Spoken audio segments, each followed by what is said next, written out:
we go, top of the hour on NBC News Now. We start today with a man in court right now for allegedly sending a fake ransom note.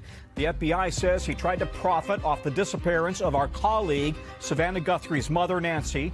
That as authorities review another unconfirmed ransom note for Nancy Guthrie, which NBC News has also obtained, and the community is coming together to support the family. We are, of course, live on the ground in Tucson. Also, in just the past hour or so, a record-breaking surge on Wall Street, despite some very big tech company concerns this week. By some experts, call it a rebound in disguise. And then the backlash against the White House, with a growing group of Republicans slamming President Trump for an offensive, racist post directed at the Obamas. We're going to take you live to the White House. Plus, the fiery moments in a New York courtroom when Luigi Mangione was there and what he said in court as he learned the date of a state murder trial. And the games have officially begun in Italy. The torch is lit, and the games are now underway in Milan. We'll take you live to the Olympics coming up later in the newscast.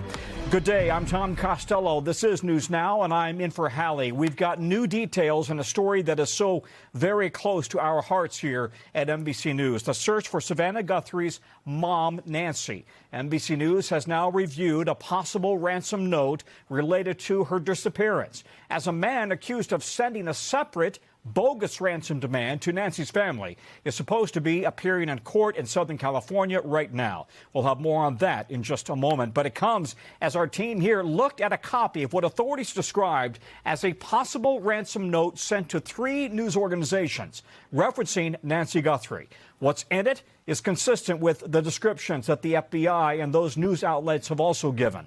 We're calling it a possible ransom note because we don't know if this is actually from the person or persons who may be involved in Nancy's disappearance. At this point, authorities have not yet identified a suspect or person of interest, but they do say that they're not ruling anybody out. We can't emphasize enough right now the important timing here. That's why authorities in Arizona say that they take any tip that they can get. They're now offering $50,000 for any information that leads to finding Nancy or the arrest of anybody involved in her disappearance. Nancy Guthrie's son sending this message last night directly to whoever is behind this. This is Cameron Guthrie. I'm speaking for the Guthrie family. Whoever is out there holding our mother, we want to hear from you. We haven't heard anything directly. We need you to reach out, and we need a way to communicate with you so we can move forward. But first, we have to know that you have our mom. We want to talk to you, and we are waiting for contact. The Attorney General says the federal government is helping in any way it can. We're doing everything to assist the locals. We're working with the locals. Breaks my heart for Savannah and for her family. I know she's asked for all of our prayers. So please pray for her beautiful mom, pray for her family that she's returned home. NBC's Tom Winter has our law enforcement analysis here. NBC's Dennis Avalos is following the legal developments out of court in Santa Ana. And also NBC's Dana Griffin is in Tucson for us. Dana, let's start with you. We are now on day 6 of this search. I have friends in Tucson who've been texting me saying that this has brought the whole community together in support of Savannah and her family. Yeah, Tom, absolutely. There is a collective compassion and sympathy for Savannah and her family. There's also this genuine yearning for Nancy Guthrie to return home safely. This morning on the Today Show, her former co-anchor, Hoda Kotb, was at the desk talking about the outpouring of love and compassion directed toward this family. Let's listen to what was said. I mean, we're all so close with her, and we all want to help her. And I'm looking at us, and I was thinking, who was first in the hospital room when Hope was sick? Savannah. Right. Who hopped on a plane when your parents? Oh my gosh. Savannah. First person. Who was sitting by Uche? How about when your brother passed? Right. I mean, she was there, and I was thinking this morning. I was like, what? You know, they say love is patient, love is kind. We'll be patient, and put prayers up. Yeah, Hoda Kotb there this morning, returning to honor her friend and celebrate not to celebrate, but to honor her friend, her mother, and to show some sort of compassion there. Yeah. And it's not surprising why you have so many people across the country really pulling for this family right now. Absolutely. And investigators have laid out this critical timeline of the events leading up to her disappearance. Do me a favor, walk us through the key moments here. And there's one 40-minute gap in particular that's got everybody's attention. Yeah, so Nancy Guthrie had dinner with her family Saturday evening. Family dropped her off around 9:48 p.m. 4 hours after she was dropped off, around 1:47 in the morning, that's when her doorbell camera disconnects. And then there's about a time frame just after that, 25 minutes later, there's motion detected. Unfortunately, that camera was not uploaded to the cloud. There is no subscription service, so the video there does not exist. And then it was the next morning when the family was notified by a church member that Nancy did not show up, and investigators immediately showed up and started this investigation. Yeah. Dana, we've got some breaking news. I need to get to NBC's Tom Winter, who's following the law enforcement angle on this. Tom, what can you tell us? Tom, the Pima County Sheriff's Office says that they are aware of a new message regarding Nancy Guthrie. They say investigators are actively inspecting the information provided in the message for its authenticity. While this is one new piece of information, the FBI and the Pima County Sheriff's Department are still asking anyone with tips to contact the FBI at 1-800-CALL-FBI, and they continue to offer a reward of up to $50,000 for information leading to the recovery of Nancy Guthrie and or the arrest and conviction of anyone involved. Repeating, the FBI and Pima County Sheriff's Department are aware of a new message regarding Nancy Guthrie.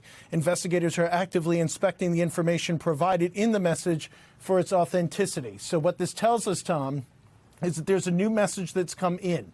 They're trying to determine right now whether or not that message is authentic. If it is authentic and considered to be the same as the person who sent the first ransom note, that could potentially be an important development in the investigation, depending upon the contents of that message. If the message does not offer any further details, if it's a hoax, then that's something obviously that is not relevant. But it is certainly a bit of a new piece of information that this note has come in. Tom, how do you interpret the comments made by the TMZ editor who said that when he looked at that original ransom note, I think he described the note as suggesting that Nancy is okay but scared. I think a lot of us are just confused about how many ransom notes are out there, how much of you take as legitimate, how much of it is just nobody knows. I'm not going to address the TMZ comments. I think the important thing for people to remember is that the FBI and the Sheriff's Office have said that the comments certainly did, or the letters, the initial ones, certainly did reference Nancy Guthrie, that there was a reference to a Apple Watch. We know from the photos, we've looked at them, and I know we've all discussed them. You're looking at it right there, wearing that Apple Watch. You're looking at our left hand, and that there was also reference to a floodlight in the home. As far as anything regarding Nancy Guthrie specifically, I think that given the sensitivities of the matter, we'll probably hold off on that for now. Okay. There was a significant reward that was offered. Listen, we heard Cameron Guthrie there, who asked that whoever has his mother to communicate directly with the family. It was posted about the same time as a 5 p.m. Thursday deadline, and one of the possible ransom notes that authorities have been looking at. You know, as you know better than I, kidnappings are really rather unusual to begin with. Is it unusual for the family to be, well, until you just broke this news to us, but the family had no contact whatsoever with whoever's responsible, but maybe now that's changed? Yeah, Tom, I think we really want to be careful at this point because of so much of the information. I know you appreciate all of this. Obviously, we don't want to speculate in connection with this message. I haven't had a chance to see it myself. As authorities have said, they have not authenticated it. Look, this is in the hands of the person that's doing it. And I think the family's been very clear in the matter in that they want to engage with whoever sent this note. They want to have a discussion, talk to us, the words out of our colleague's mouth. They're ready to talk, and they want a form of a proof of life. So the family's been clear about it. We may now have had another communication, and so I think at the moment we'll just kind of have to wait and see. And so, we'll see where this investigation goes. We've got a statement very similar to what I just read from the FBI in Phoenix, which is overseeing the investigation for the federal side. They are partners, and it's saying the exact same thing, that they're aware of a new message regarding Nancy Guthrie, and they're actively inspecting the information provided in message for its authenticity. So obviously a potentially new development. Let's just hope it gets us closer to a positive outcome for the Guthrie family here today. Absolutely. Tom Winter, who, as always, has been very careful and deliberate in what we know and what we report. Tom, thank you very much. We mentioned a man accused of sending a fake ransom note to the Guthries is making an initial court appearance right now. Here's a live look outside the court in Santa Ana, California. We want to bring in NBC's Danny Savalos with our legal analysis. Danny, according to the criminal complaint, this person reached out via text to family members asking for Bitcoin through a number authorities were able to trace, and then the man later admitted to sending the messages. What can we expect out of this proceeding? What happens next? And what kind of penalty could this person be facing? Very little will happen today. This is an initial appearance, and a lot of the times the federal government indicts and then they go out and arrest somebody. But when they have to move quickly, as they did here, they proceeded by way of criminal complaint. Initial appearance will happen. He'll likely be held, and then going forward, at some point, they're going to have to present to a grand jury. And then from there, he will likely be indicted, presumably because he has already reportedly admitted to some of the conduct that he's charged with. Then it will go forward and follow the typical federal path. Statutory maximum, likely maximum of 20 years for one count, 2 years for the other one. Those will probably run concurrently. But I am hearing reports he may have some criminal history that'll factor in to the sentencing. And, of course, the statutory maximum is not really a good forecast of what someone will actually get. Better use the sentencing guidelines, probably be a lot less than that. But if his criminal history is significant enough, a judge might max him out. Okay, I just want to make it really clear to the audience because it's easy to get all this confused. This is an individual who allegedly, according to authorities, has now admitted to sending a ransom note or demand to the family. He, as best as we can determine, is not in any way credible. That's what we're hearing, and that's what reports are saying, including from the government. So the fact that he is charged, it does not matter that he may not actually be the doer. He may not actually be the kidnapper, but sending those ransom demands itself, whether or not you've actually committed the kidnapping, is a federal offense. And kidnapping, because of its inherent nature of crossing state lines, surprises a lot of folks. It is a federal offense. It's something that falls within the interstate commerce clause and is covered by federal jurisdiction.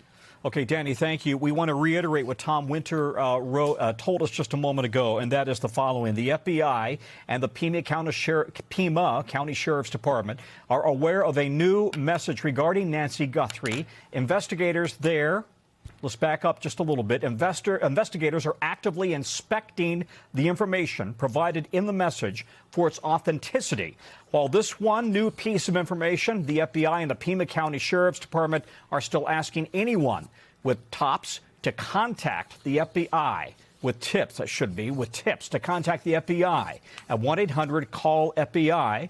The FBI continues to offer a reward of up to $50,000 for information leading to the recovery of Nancy Guthrie and or the arrest and conviction of anybody involved in her disappearance. If you have any information that could help in the search for Nancy Guthrie, you can call the FBI tip line, 1-800-CALL-FBI. And we're going to stay on top of this and keep you posted as we get any late-breaking new developments. We've got other breaking news right now on Wall Street, where the stock market really climbed to an incredible high today, record levels. The Dow Jones Industrials hit 50,000 for the first time ever after days of down arrows. So here are the closing numbers on Wall Street. The Dow up nearly 2.5%, more than 1,200 points. The S&P, the broader index there, up 133 points, almost 2%. And the NASDAQ, tech and biotech heavy, up 490 points. That's 2.1%. Bitcoin is also having a bit of a comeback today, ticking back up to $70,000 after taking a nosedive yesterday to the lowest rate that we've seen in more than a year. NBC's Brian Chung is here to break all of this down for us. Brian, I was working at CNBC when we were marking Dow 10,000, and now we're at 50,000. A big rebound after the market was selling off over these concerns about AI being overplayed. So what's driving the change in sentiment right now? Well, it's basically a slight reversal of some of the bleeding that we had seen earlier this week, where you had the stock market really having a tough time because of a number of tech stocks losing their enthusiasm among investors over some thinking that maybe they got a little bit too far ahead of their skis in overvaluing a lot of these AI stocks at the end of 2025 going into 2026. As you'll recall, the big story last year was that every time you had NVIDIA or any of these other large AI adjacent companies making a big announcement of a partnership with another company, there was going to be nothing stopping those stocks from basically going to the moon. And after we blew through all-time high, all-time high, all-time high, you had some people coming into 2026 going, did we put too much water in this whole AI thesis? And as you did see some breakthroughs from the likes of Claude, it's not even clear necessarily that OpenAI is even the kind of pole position leader in this space, and that there's thinking now among investors that there will be winners and losers. At least in the Wall Street rebound today, you can see the winners there. NVIDIA, Palantir, Broadcom. Oracle is an interesting one. They've had a really nasty bout of few days, but there was some refinancing news that may have helped them there. But again, Tom, as you point out, new records on the Dow. They used to give out hats on the exchange floor. Maybe we'll have to get you one for $50K. Yeah, please. And we should remind the audience that the Dow Jones Industrials has 30 stocks. However, the S&P is 500 stocks. That's why it's a broader indicator of the economy. And Wall Street, I should say. Brian, thank you very much. All right, tonight, more than 90 million people are under a rare cold alert as a blast of Arctic air has got a grip on a big chunk of the country. From the Great Lakes to the Northeast, with below freezing temps and south into the Carolinas. We're talking the coldest chills of the season so far. The deep freeze is already turning dangerous with an icy scene on a Pennsylvania interstate there. More than a dozen cars piled up after a bad crash there that killed at least one person. While from D.C. to New York, road crews are still cleaning up snow and ice from that big storm we had here about 10 days ago, while bracing for even more record lows this weekend. The forecast is truly unbearable. It will feel like, listen to this, it will feel like negative 40 degrees in some parts of the Northeast, which means all that snow and ice that we're still dealing with is not going to melt anytime soon. With even more snow today, I'm told. I haven't looked outside, blanketing parts of Kentucky and Ohio. NBC's Bill Cairns joins us now. Bill, we're only going to have you on from now on when you have good news. I'm sorry. You won't see me much. You know, you got 10 seconds, buddy. I know. Okay. Yeah, we're so Walk us over through this. the forecast. Walk us through the forecast. Yeah. It's going to be a cold weekend. Yeah, I wish we could just hit the fast forward, but I hate to lose a weekend. But this one's nothing to write home about. So we have to get about a snow first, and that's already been happening. We got some snow in areas like Richmond, D.C. There's some flurries around, not a big deal. Later tonight there will be some light snow moving through New England. Watch out, especially around Boston, down to Providence. Somewhere in here, someone's going to get around 3 to 5 inches of snow, and I recommend shoveling that early tomorrow as fast as you can, because once that cold air starts coming in, you're not going to want to be outside.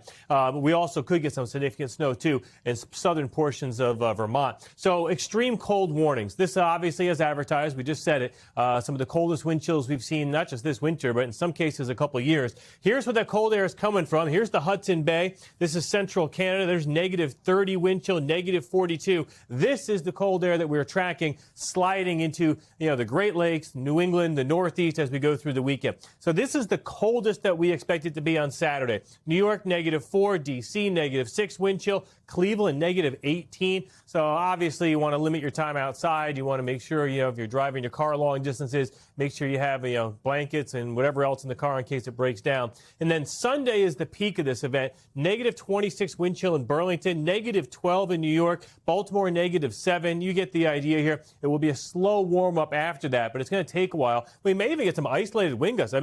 58-mile-per-hour wind gusts, Tom, for D.C., even without leaves on the trees, we could get some minor power outages. And I'll just end you with this. 67 degrees in Denver right now. It's the same temperature as Miami. That's really astonishing. Colorado still hasn't had enough snow for their mountains and their ski resorts. We'll talk a lot about brush fires and lack of water probably all spring. Yeah, Denver needs the water in the spring and the summer. Thank you, Bill Cairns. Some breaking news first into NBC late today. We are just learning that members of Congress will be able to view unredacted copies of the Epstein files starting Monday. That, according to two sources familiar with the plans. It comes after calls from some lawmakers and survivors for more transparency and accountability in the investigations related to Epstein. At the same time, tensions are hitting a new high between President Clinton and Republican lawmakers over whether he will testify on Epstein in public. The former president writing on X late, in part, quote, "I will not sit idly by as they use me as a prop in a closed-door kangaroo court by a Republican Party running scared. If they want answers, let's stop the games and do this the right way in a public hearing." NBC's Ryan Nobles covers Capitol Hill, of course. All right, what will be the guidelines or the rules they have to follow as they look at the unredacted files? There's some very specific rules, and we obtained the letter to members of Congress that explain the parameters by which they'll be able to review these files. First, they have to give the Department of Justice 24 hours notice. It will only be members of Congress that get to review the files. They will be on computers provided by the Department of Justice, and it will only be the 3 million some files that have already been released to the public. Tom, you'll remember that the Department of Justice has said they have somewhere in the range of more than 6 million files. Members of Congress won't get to see all of those, just the files that have been redacted. But there are many questions about the volume of redactions, the things they chose to redact and the things they chose not to redact, in some cases, victim personal information. So these members of Congress will have to go in on their own. They cannot bring staffers. They will be able to go multiple times over a certain window of time that the Department of Justice will make this available to them. It's going to start with members of the Judiciary Committees on either side and leadership, but then every member of Congress will eventually have the opportunity, if they see fit to take it. And meanwhile, President Clinton coming out pretty strongly here against House Republicans. Talk to us about the dynamic there. So it's no doubt strongly worded. You're right to describe it as such, but it actually doesn't say very much. It's basically the same explanation the Clintons have been giving from the very beginning. They want this hearing to be public, and what they're doing here is more of a public relations campaign than anything. What they have not said in any of these posts, any of these statements that they've made about the Oversight Committee's investigation, is that they will not appear if the hearing is not made public. Now, what that Democrats also want him to appear. We should make exactly. That's right. And so this is normally how these things are done. It always begins with a closed-door deposition that will be videotaped, and there will be a full transcription of it. And then eventually it goes to a public setting. The Clintons want to basically skip that step and go right to the public hearing. They still have not said they will not appear if it's not a public hearing, which to me reads that eventually this will end up happening in the way the Oversight Committee wants it to happen, because they're the ones with the subpoena power. They have the law behind them. And if they don't, the Clintons could find themselves in contempt of Congress. Clearly, everybody is feeling the pressure. Yes, no doubt about that. Ryan Nobles, thanks very much. We have more breaking news. We want to get back to this big story, the disappearance of Savannah Guthrie's mom, Nancy. Again, the FBI and the Pima County Sheriff's Department both have just posted on X. Here's the tweet. The FBI and Pima County Sheriff's Department are aware of a new message regarding Nancy Guthrie. Investigators are actively inspecting the information provided in the message for its one new piece of information. The FBI and the Pima County Sheriff's Department are still asking anyone with tips to contact the FBI at 1-800-CALL-FBI. The FBI continues to offer a reward of up to $50,000 for information leading to the recovery of Nancy Guthrie and or the arrest and conviction of anybody involved in her disappearance. And again, if you have any information that could help in the search for Nancy Guthrie, you can call the FBI tip line at 1-800-CALL-FBI. NBC's Dana Griffin is on the ground for us in Tucson. Dana, this has just been an urgent piece of news crossing in the last few minutes, and I'm guessing probably people there are just starting to react to it. Yeah, I think it's so new that we have not been able to talk to anyone that has heard of this. We are digging to figure out where this information came from, where the message was actually sent. But the fact that the Pima County Sheriff's Office and the FBI both posted about it shows that they realize this may get out and that they need to address it. They told us that they would not release any new details, call any other press conferences unless they got information that needed to be put out there. So this may be a new significant next step into hopefully getting Nancy Guthrie back home. They're likely trying to analyze this and figure out what are the details. We know with the first alleged ransom note that, again, they have not been able to substantiate whether or not it is from the actual alleged kidnapper or if it is a hoax, but they are obviously taking it very seriously. That is the one that was sent to media outlets. Yeah. Investigators confirmed that. So they will likely be looking into if this message came from the same sender and what the demands are. We have not heard what those demands are. We know that there was one deadline on Friday at 5 p.m. That's when we saw Savannah's brother Cameron post a new message asking for the alleged abductor to get in contact with them. This may be that attempt.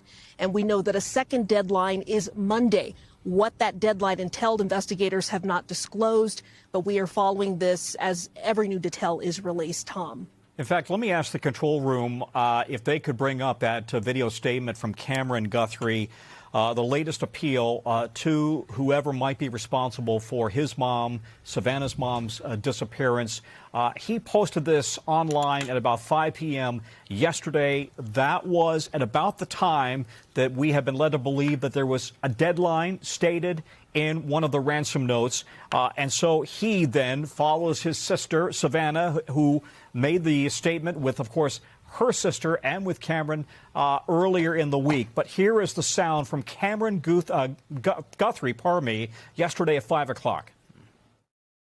This is Cameron Guthrie. I'm speaking for the Guthrie family. Whoever is out there holding our mother, we want to hear from you. We haven't heard anything directly. We need you to reach out, and we need a way to communicate with you so we can move forward. But first, we have to know that you have our mom. We want to talk to you, and we are waiting for contact. I think what's interesting here, I think everybody in the country has wondered, was she really kidnapped or how did this go down? Clearly, they're proceeding on the assumption that this is a legitimate kidnapping. And is that the sentiment you have on the ground there as well? Absolutely, Tom. And investigators even pointed to that yesterday during that press conference when they announced the deadlines and all these new details. They said until they have evidence otherwise, they are treating this as an active search for someone who has been kidnapped. They have not received proof of life, but they have not received evidence that something else has happened to her. So that is why so many people are holding out hope, not only here in Tucson, but across the world. We know the timeline of when she was taken. They updated that timeline yesterday. We know she was last seen on Saturday after she had dinner with her family. They dropped her off at home around 9:48 p.m. 4 hours later, 1:47 a.m. in the morning, that's when her doorbell camera is disconnected. 25 minutes later, there is motion detected at her front door. Now, because that camera is not on a subscription service, video was not uploaded to the cloud. The video does not exist.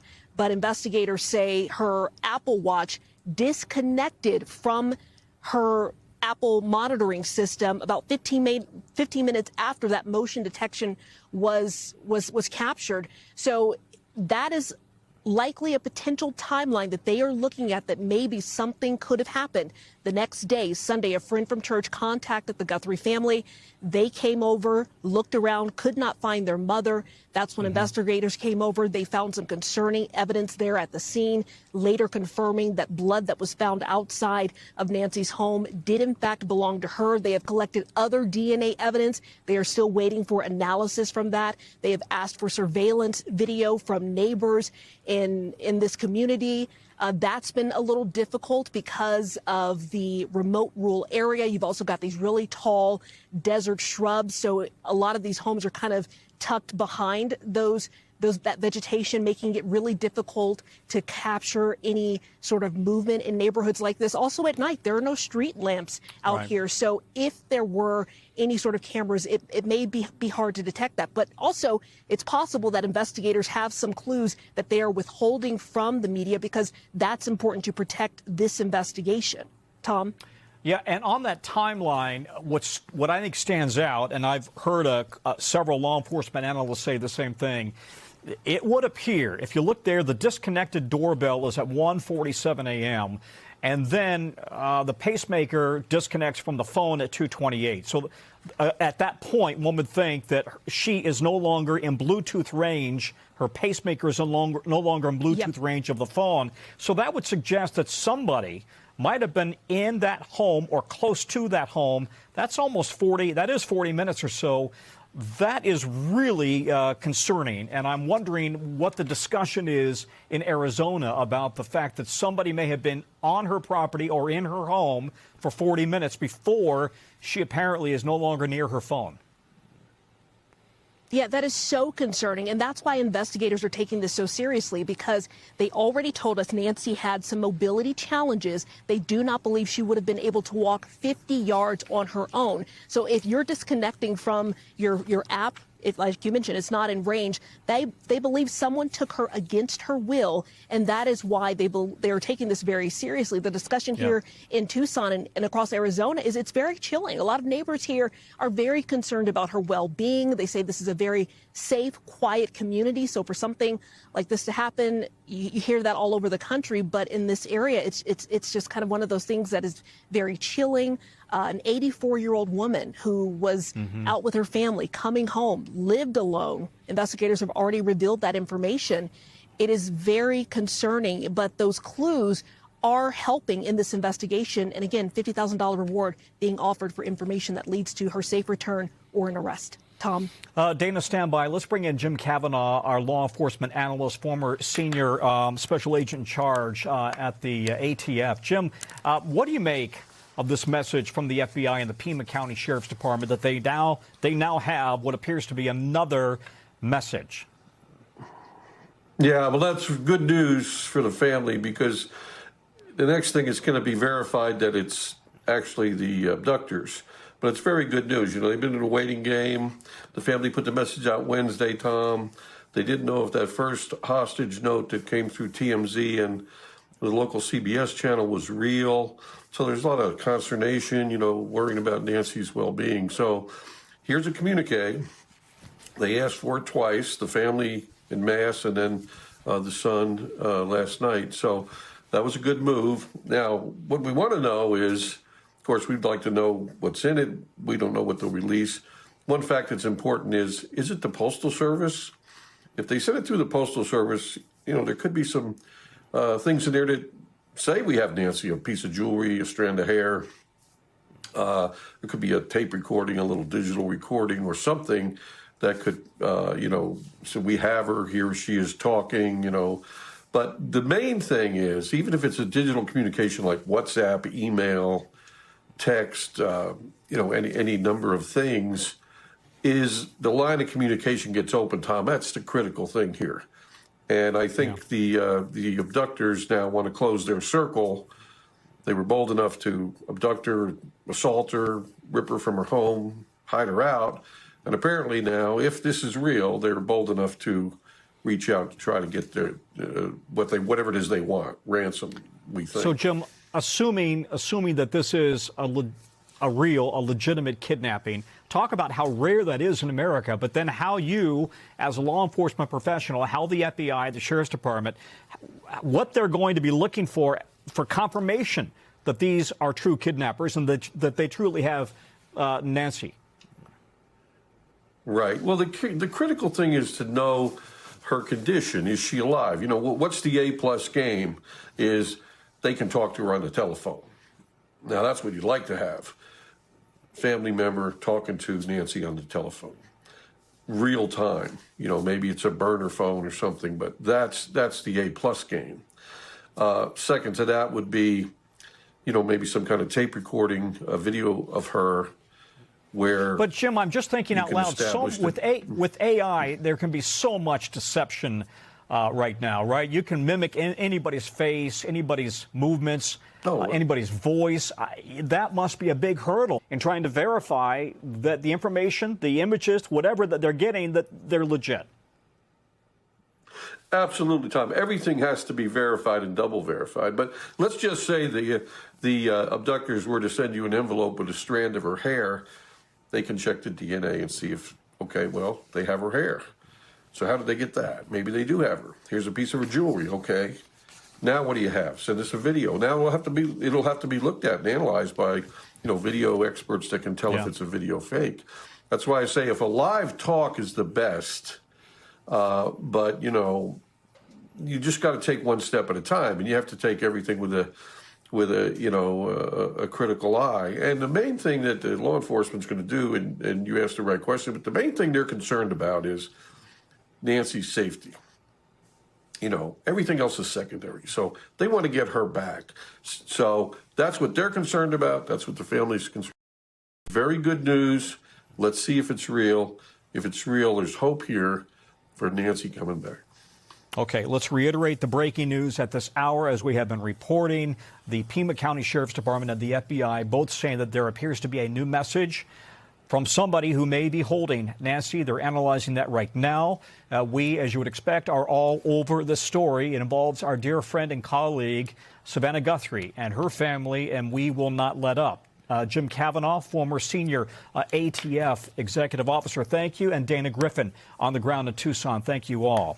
We are going to stay on top of this, as we said. We're going to keep it posted. If you have any information, here are the numbers you can call. And again, there's a reward for any information that brings Nancy home or leads to an arrest of anybody involved in her disappearance. There's the number, 1-800-CALL-FBI. A rare reversal from the White House today. It deleted a blatantly racist post on President Trump's social media account that targeted the Obamas. The reversal came after both Democrats and Republicans criticized the president and the post. The AI-generated image, which we will not show here, depicted former Obama and his wife Michelle as apes. The White House now says a staffer posted it on the president's account erroneously. It's now gone from the president's account. But that's only after White House Press Secretary Caroline Leavitt first deferred the post, dismissing concerns as an internet meme depicting him as king of the jungle and Democrats and characters from The Lion King. She also called the outrage fake. The outrage very real, though, from Republicans, including the GOP's only black Senator Tim Scott, who called it, quote, the most racist thing I've seen out of this White House. NBC's Julie Sirkin is at the White House now. Julie, this kind of fits into this broader decades-long pattern of racist remarks by the president, particularly against black Americans. Our team polled just a small sample. He has been sued for housing discrimination against minorities. His comments about the Central Park Five, black men who were all exonerated of a horrific crime in New York. Again, they didn't do it. The so-called birtherism conspiracy with President Obama and Vice President Harris. His remarks about immigrants from Africa, telling some Democrats they should go back to their countries. He's called the majority black city of Baltimore infested. And throughout the president's second term, this White House has had a kind of a frequent pattern of echoing white supremacist messages, memes, tropes.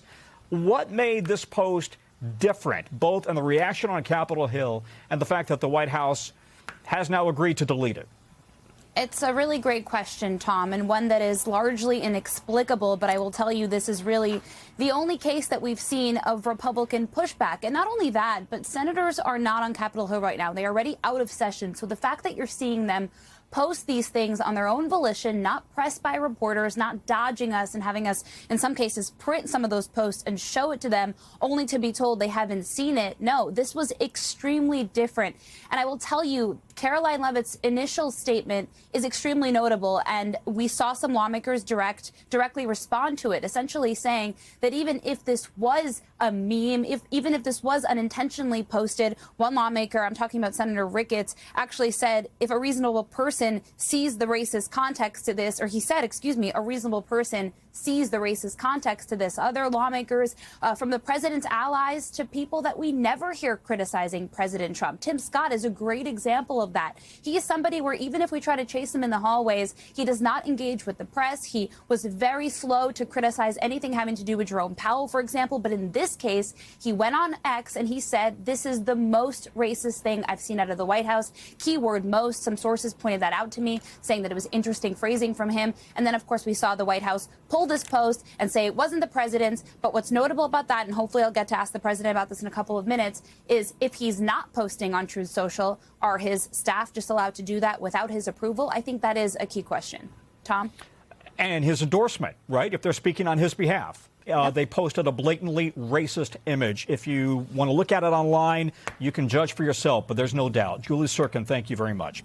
All right, to New Mexico now, where a grand jury today indicted a famous actor on child sex abuse charges. Timothy Busfield, who is well known from his roles on The West Wing, 30-something, and Billions, facing 4 counts now of criminal sexual contact of a child. Busfield is accused of inappropriately touching 2 young boys on multiple occasions on the set of a show he directed and acted in a few years ago. The indictment comes less than a month after Busfield was arrested. Appearing in court last month, Busfield has denied all the allegations since his arrest. His talent agency has dropped him as a client, and he has been edited out of an upcoming Amazon movie that he starred in. We want to go to NBC's Chloe Malas. Chloe, Busfield's lawyer said his detention hearing here kind of, quote, exposed fatal weaknesses in the state's evidence, the prosecution's evidence. What is the defense shaping up to be right now? Where does this case go from here? Tom, that's right. And this is just a few weeks after the judge actually released Timothy Busfield from jail, saying that he could be out on his own recognizance. I do want to read you a statement that NBC News has obtained from one of Busfield's attorneys, Larry Stein, saying that the indictment was not unexpected. As the saying goes, a grand jury will indict a ham sandwich. What is deeply concerning is that the district attorney is choosing to proceed on a case that is fundamentally unsound and cannot be proven at trial. I also hopped on the phone with Larry Stein, and he told me that he's actually happy that some of the grooming charges, you don't see them here. These are 4 counts of criminal sexual contact of a child. Where do things go from here, Tom? Well, it will likely go to trial, and Timothy Busfield is going to have to rely on eyewitnesses that were on the set of the TV show that he was working on, where this alleged abuse took place with these 2 young actors between 2022 and 2024. And he's going to have to rely on people who are going to say that these children were never alone with him and that this abuse didn't happen. Because remember, Warner Brothers looked into this and they did not find anything that backed up the claims of these parents when they did their own independent investigation last spring, Tom. So that is really what Busfield is going to have to rely on when it comes to his defense. Chloe Malas, thank you very much. All right, over now to the 5 things our team thinks you may want to know about this evening on a Friday. Number 1, the U.S. Southern Command says at least 2 people are dead after the U.S. struck another alleged drug boat in the Pacific. This is now the 35th strike since September.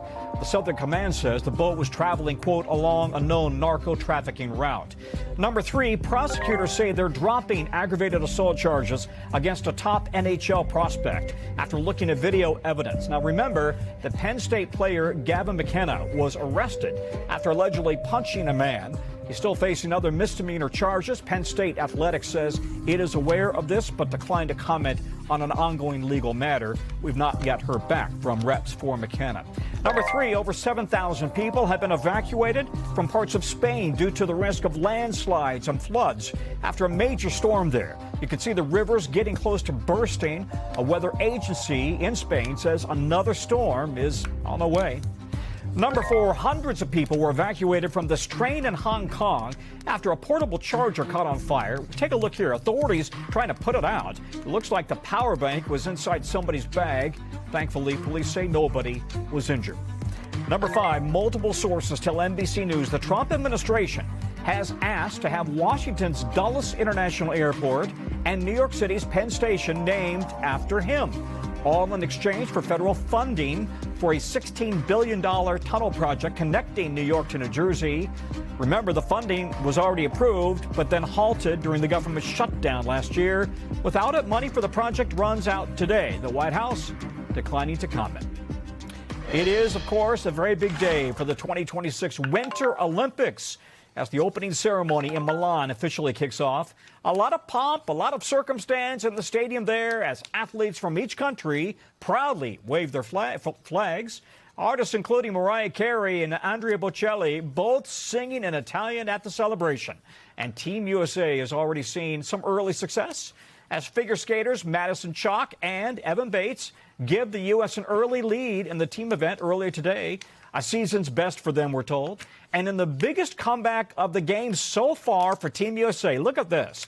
Skiing star Lindsey Vonn went through her first training run today since rupturing the ACL in her left knee. We want to go to NBC Shaquille Brewster, who's in Milan. Shaq, we're all jealous that you get to be there eating pasta, drinking wine, watching the Olympics. How was the opening ceremony? Well, Tom, I'll tell you, I was jealous of the people in that stadium because it was a fascinating opening ceremony. We saw Mariah Carey. That was my favorite part, her singing entirely in Italian, as you were mentioning, but hitting those high notes, really seeming to wow the crowd with her performance. We heard from the ceremony director last month that this was really intended to be a nod to Italian history, Italian culture, and throughout the entire ceremony, you saw that. Many nods to Italian art, music, film. It was just a fascinating performance that we saw, and a lot of work clearly went into it. We have some numbers for you. There were more than 1,200 volunteers that were part of this, the choreography that all went involved. They rehearsed for more than 700 hours. You see that number at the bottom.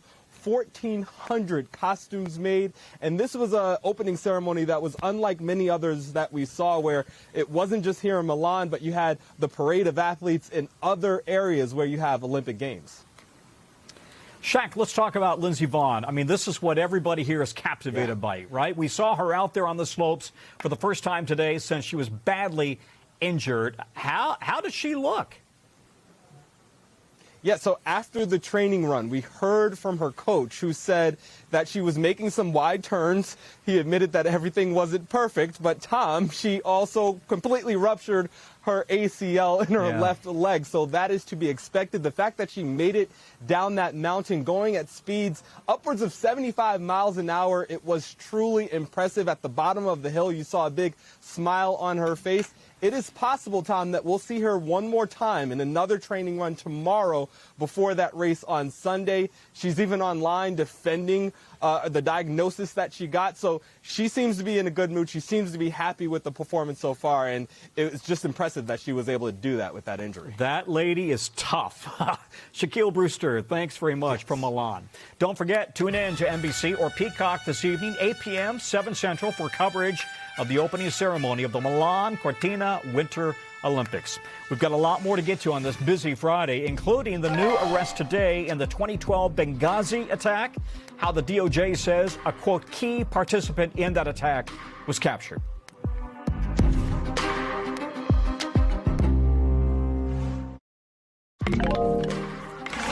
All right, in just the last few hours, the DOJ has charged a man with murder in connection with the deadly 2012 terror attack on a CIA annex in Benghazi, Libya. Now, that attack led to 4 Americans losing their lives, including the U.S. ambassador to Libya, Chris Stevens, and State Department employee Sean Smith. The Attorney General calls the suspect a key participant in the attack. Here's AG Pam Bondi. Al-Bakush will now face American justice on American soil. We will prosecute this alleged terrorist to the fullest extent of the law.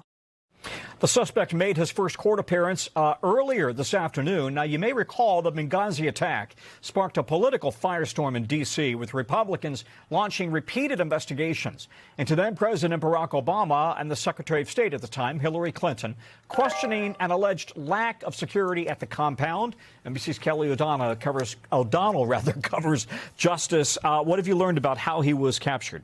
Well, there's some mystery around that. We know it happened in a foreign country, and the FBI then met with the place where he was detained and brought him back to the United States in the middle of the night. So he arrived back in Washington about 3 in the morning. That's highly unusual, but it's the part of the international partnership. What stands out is they did not want to say any of the details, what country or what the circumstances were. Clearly, you set it up so well, Tom, that this is a very long, very politically fraught set of events where 4 Americans died. As you mentioned, the 2 State Department officials, including the U.S. ambassador, and 2 CIA contractors. It was something that really raised questions at a volatile time in the world. Could the U.S. protect its own personnel? There were, of course, political aspects to this, and that came out today as well. So clearly, the suspect in this case, Al-Bakush, was identified during the Obama administration. It took a long time to bring him to justice. He'll be tried in D.C.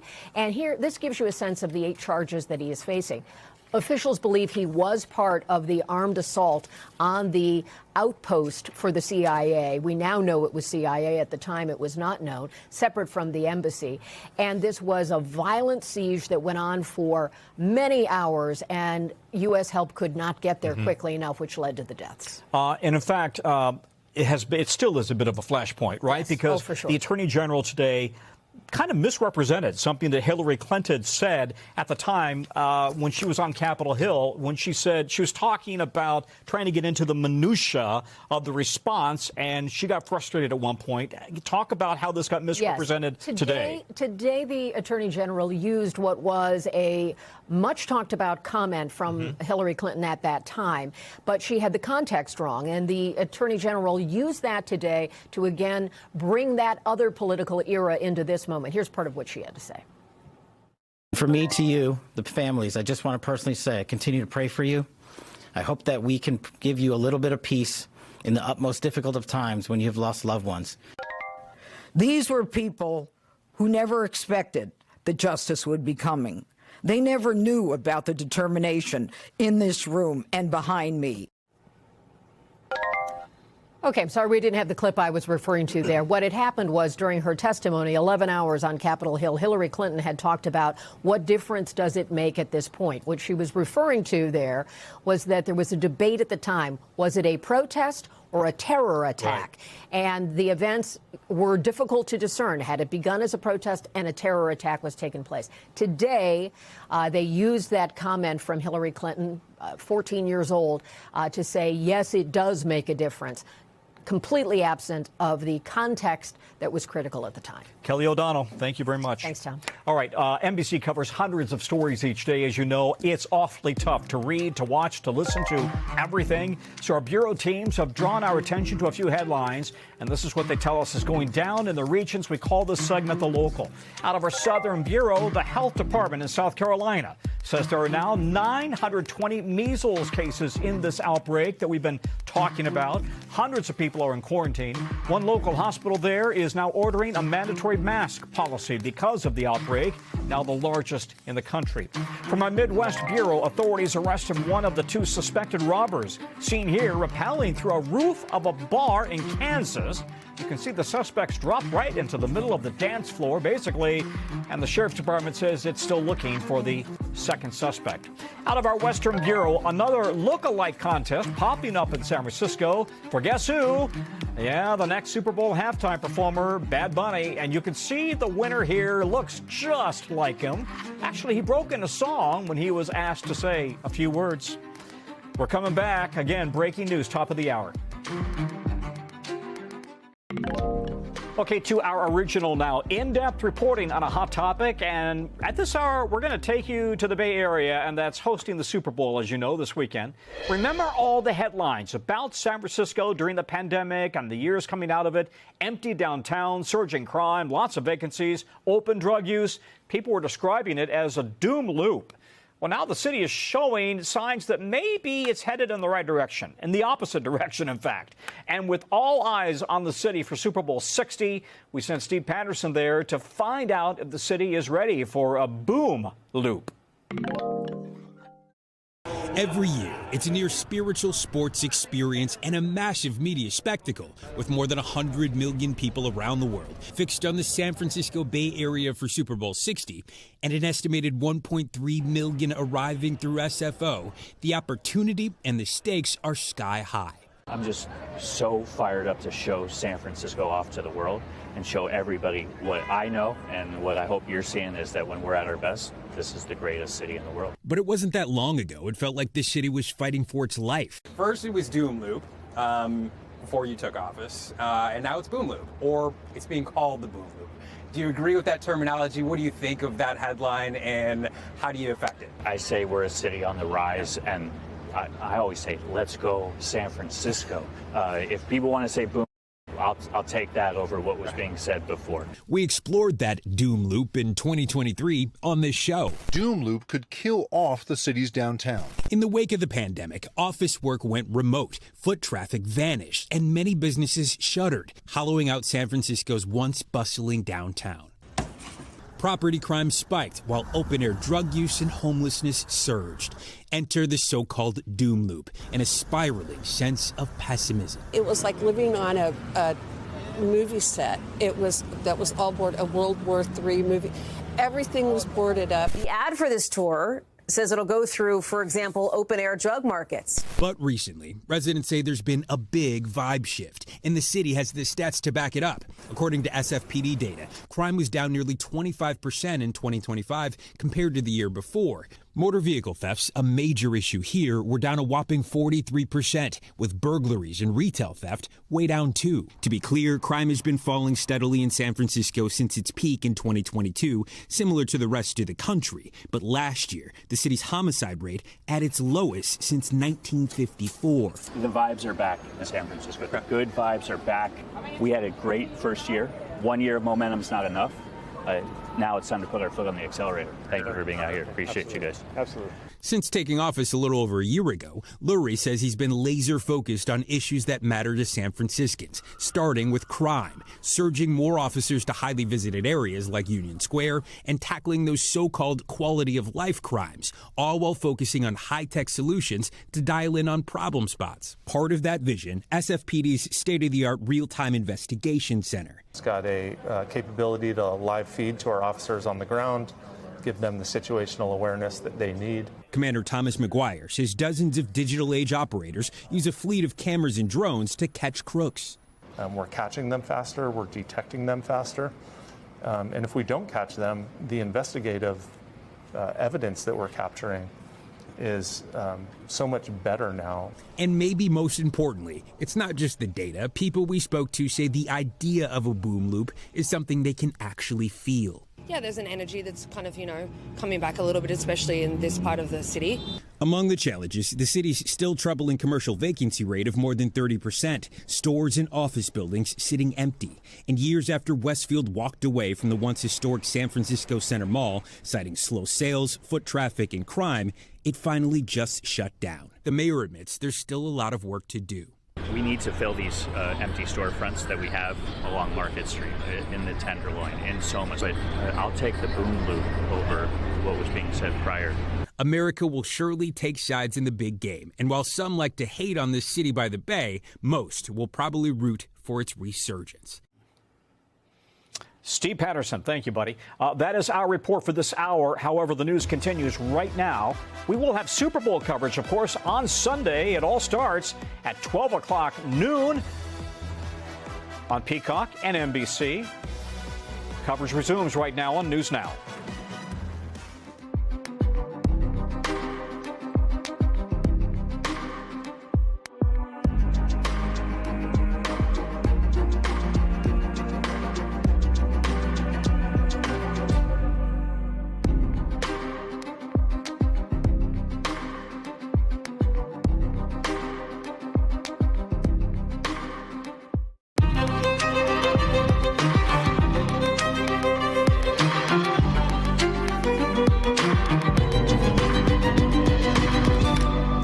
Very busy hour, top of the hour on NBC News Now. We start this hour with police and the FBI saying they are aware of a new message regarding Savannah Guthrie's mother, Nancy. We're going to break all of this down, what it might mean as a man is in court for allegedly sending a fake ransom note. The FBI accusing him of trying to profit off of her disappearance. We are, of course, live on the ground in Tucson. Also new today, a record-breaking surge on Wall Street, despite some very big tech company concerns this week. Why some experts call it a rebound in disguise, Dow 50,000.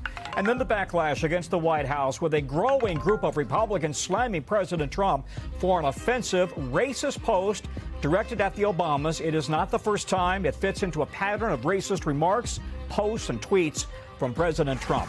Plus, the fiery moments in a New York control courtroom, what Luigi Mangione said in court as he learned the date of his state murder trial.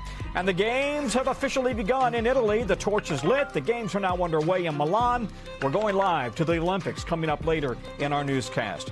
Good day, I'm Tom Costello. I'm in for Hallie on this busy Friday. We've got new details as we have been on the air in a story that is very close to all of our hearts here at NBC News. The search for Savannah Guthrie's mother, Nancy. The FBI and the Pima County Sheriff's Department are now saying that they are aware of a new message related to her disappearance. Now, we're showing you the tweet authorities just posted on social media. Important to note here, NBC News does not know the content of that message or if it is from somebody actually involved in Nancy's disappearance. NBC News has, however, reviewed a different possible ransom note that had been sent to 3 news organizations referencing Nancy Guthrie. And that one is, in fact, consistent with the descriptions that the FBI and those news outlets have also been given. But again, we don't know if any of these notes, these ransom notes, are legitimate. At the same time, a man accused of sending a bogus ransom demand to Nancy's family is supposed to be appearing in court in Southern California right about now. We'll have more on that in just a moment. At this point, authorities have not yet identified a suspect or a person of interest. They say that they are not ruling anybody out. We cannot emphasize enough how important the timing is here. Nancy Guthrie's son sent this message last night directly to whoever might be behind this. This is Cameron Guthrie. I'm speaking for the Guthrie family. Whoever is out there holding our mother, we want to hear from you. We haven't heard anything directly. We need you to reach out, and we need a way to communicate with you so we can move forward. But first, we have to know that you have our mom. We want to talk to you, and we are waiting for contact. So that was yesterday, and in the last hour, again, the FBI and the Sheriff's Department says they have received or are aware of a message. Now, the Attorney General says the federal government is helping in any way it can. We're doing everything to assist the locals. We're working with the locals. Breaks my heart for Savannah and for her family. I know she's asked for all of our prayers. So please pray for her beautiful mom, pray for her family that she's returned home.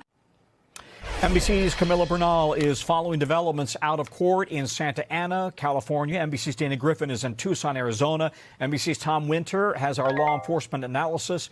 Tom, we start with you. What stands out here when reading this new message from the FBI and the Sheriff's Department?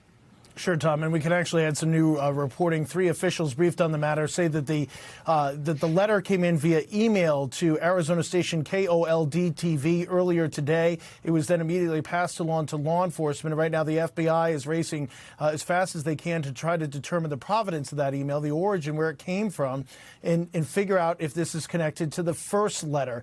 We're told that effort may take some time. There's been efforts here, as there was in the first letter, to conceal where the email originally came from, and that has become a big technical challenge. So that's something that federal law enforcement officials are scrambling to do. So there's 2 things at play here, Tom. The first thing is whether or not the person who sent this letter, or persons who sent this letter, the second one today, is in fact the same person or persons that sent the first letter.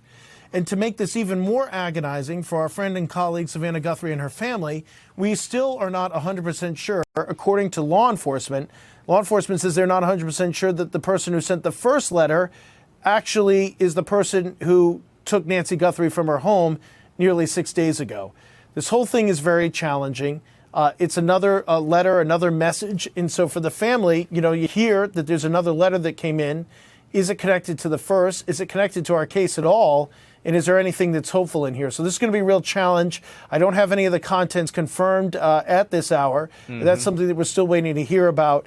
But obviously, this is a potentially significant development. Again, only if it's connected to the first, and then only if it's actually connected to the abduction in the first place. And investigators have said all along they're looking at a number of leads, but the physical evidence, at least that we're aware of, seems limited. And one of the big concerns here, I understand, is how potential AI deepfakes and forged messages can make communication with whomever took Nancy a lot more complicated and challenging, right? You and I have trouble telling what's real and not real on YouTube these days. It's a massive challenge for reporters, for investigators, and of course you're digging through all of this real time. And that makes it a real challenge. So the information that, that we're having to deal with here is you don't know who's sending what and when. I think that it was something that Savannah directly referenced in her first message. Hey, Tom, I need to interrupt you. Tom, yep. I'm going to interrupt you just momentarily because the Pima County Sheriff's Department has just said that they are, in fact, conducting follow-up information gathering at the Guthrie home in the greater Tucson area. I'm sorry, Tom, but I wanted to make sure we have that flash as well. Tom, it's no problem. We were anticipating that. Our camera person that we have there, I think, got some video of law enforcement arriving, and we might be looking at it now. If the control room will tell me that, this could also be connected to the other evening when they arrive. But we are aware this is going to actually all tape from the other evening. So they're still in that neighborhood at that home that you're looking at there. They're going to conduct some additional searches and try to gather some additional information. And hopefully, Tom, obviously, we can get to a point here where we can develop some more evidence. I suspect that we will hear that they are pursuing a few new leads this evening, and we're still in the process of tracking it down. Definitely, and whenever anybody says, boy, Tom, it's been awfully quiet today, I always think to myself, it might appear to be quiet to us when it comes to news information flow, but there's always stuff going on behind the scenes, Tom.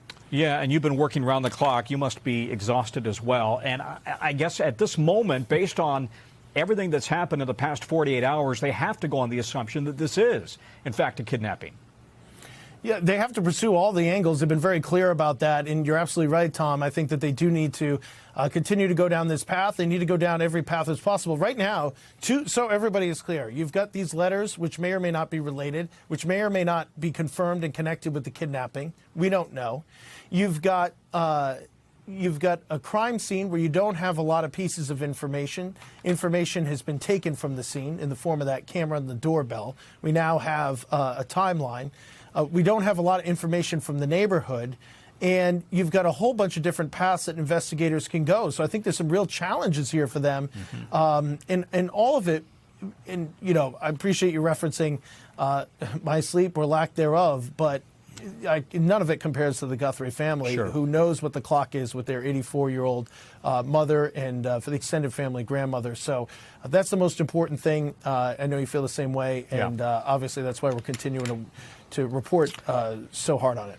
Yeah, this has, as you would expect, this has had a very profound impact on all of us at NBC News. We are worried, and our guts are absolutely in a wrench right now as we wait for new developments. But, Tom, thank you for being so careful and deliberate in your reporting. Let's bring in NBC's Dana Griffin right now on the ground in Arizona. Dana, what are you hearing on the ground about this investigation? And, again, we understand that the sheriff's investigators are back at the Guthrie home. Yeah, we are hearing from our colleagues near the area that media has been pushed back from the street directly surrounding Nancy Guthrie's home. And in a statement from the Pima County Sheriff's Office, they say detectives continue to conduct follow-up at the home and in the surrounding neighborhood. The roadway in front of the home is currently restricted to provide investigators the space needed to complete their work. It's unclear what prompted this this return visit to the home, but obviously they are doing their job. As they said, they are not giving up the search for Nancy Guthrie, and that continues even today. We have heard from the governor of Arizona. She wrote in a statement, "My heart is with the Guthrie family. The Arizona Department of Public Safety is coordinating with local law enforcement in Tucson, offering rapid DNA analysis and prepared to deploy additional support as needed." And we're also just hearing sentiment from people not only in this community but other parts of the country who are sending their love, their support to the Guthrie family. We've heard from the Notre Dame Academy where Nancy Guthrie attended. They say, "We are holding her, her family, and all those who love her in our prayers during this deeply concerning time." She attended that academy, I believe, back in the 50s. So obviously, active investigation continues even on this Friday. Tom? It's a great town, a great city. I have spent some time there. Listen, we also have some sound from Hoda Kotb on the Today Show this morning talking about her dear friend Savannah and what she's going through. Let's play that. I mean, we're all so close with her and we all want to help her. And like, I'm looking at us and I was thinking, like, who was first in the hospital room when Hope was sick? Savannah. Right. Who hopped on a plane when your parents? Oh my gosh. Savannah. First person. Who was sitting by Uche when your brother passed? I mean, she was there, and I was thinking this morning, I was like, what? You know, they say like love is patient. Like, love is kind. Like, we'll be patient and put prayers up. And Dana, everything suggests that that community is wrapping its arms around the Guthrie family as well. Yeah, you just heard Hoda say love is kind, love is patient, love is also reciprocal. We are hearing how Savannah showed up for so many people that she has loved over the decades, not only here in Tucson, around the country, even some people in Milan right now covering the Olympics. They are showing her so much love, so supportive. As you mentioned earlier, everyone here is completely worried that this is happening and that it could ever happen. But they are really praying and sending up their support and good vibes to the family at this hour. Yeah, a friend of mine texted me from Tucson saying they've been driving the neighborhood with their windows down, yelling out Nancy's name. Dana, stand by if you would. Why don't we keep you there just in case something else develops? Let's go to California right now. And again, the man accused of sending a fake ransom note to the Guthries is making an initial court appearance in court. Let's bring in NBC's Camilla Bernal, who's outside of the court. And Camilla, what do we know about what's happening inside court right now? And how did authorities find this suspect? Yeah, Tom, so I stepped out of the courtroom about 15 minutes ago, and he was already in there, but the judge had not called him. He's essentially staring straight ahead. We did see him cross himself, but we don't know yet if the judge has addressed him. We did not expect him to enter a plea today, but here's what we know from the complaint that was filed by the FBI. It was brief, but essentially what it said was that he had researched online and found Nancy's daughter and Nancy's son-in-law's phone number, so he used that to text both of them and asked them for Bitcoin. Now, we know, according to this complaint, that the way that he did this was essentially using an app to get a different phone number. So it's different from the phone number that your carrier gives you. But what the FBI was able to do was trace that phone number back to an email, and they traced that email back to an IP address, and that IP address led them to a house here in California. And that's how they were able to essentially confront him. And when they did, according to the FBI, he did admit to doing all of this, admitted to wanting to know what would happen, seeing if the family would answer, and to following this case on the news. And one thing I do want to point out is that yesterday when the FBI had that press conference, they did essentially say, we are going to go after anyone who is trying to do this to this family who is already suffering. And so that is essentially being shown here behind me in court as these charges are presented to him. So again, we don't know. We don't think he's going to enter a plea, but we'll have to wait and see if we get more information out of this hearing. Tom. Okay, Camilla, thank you. Again, we want to reiterate, we're just learning from the FBI and the Pima County Sheriff's Department that they are aware of this new message related to Nancy Guthrie's disappearance. Police are back at her home right now. We're going to stay on top of the story, as you would expect, keep you posted as we get more information. And if you have any information that you can share, here are the numbers to call. And there's a reward for any information that brings Nancy home or leads to arrests of anybody involved. 1-800-CALL-FBI.